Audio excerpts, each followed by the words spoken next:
guys, dumating na itong wall mounted brush. Ayan, 2-in-1 na siya guys. Ito ang kanyang pandikit. At i-assemble muna natin siya. Ayan. Assemble muna natin. Ayan. At may kasama na itong pang-ipit pala guys. Ayan, sa mga buhok-buhok natin. Ayan. Then ito, sa ating toilet. Ayan, sa ating bowl. Ayan guys.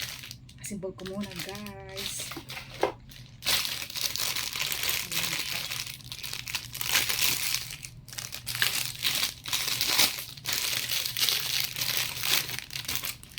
So, dalawa na yun guys. So, ito.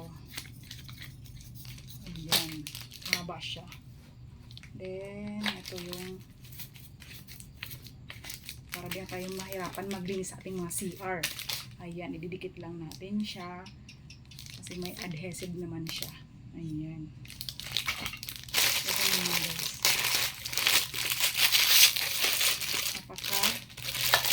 Tapos ito sa ating CR para malinis ang ating CR guys.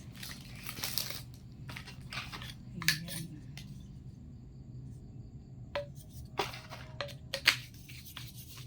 Ayan guys. So, ayan, asimbol ko na siya. Ayan. At ilalagay natin siya sa ating CR. Ayan.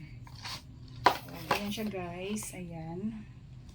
Tapos dito yung brush na maliit. Then yung pang ipit niya. Ang sipit.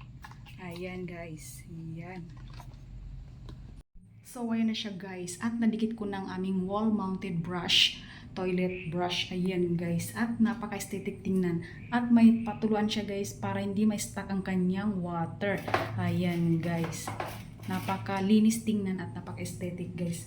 Ayan. Lalagay ko ang aking link or click my basket below.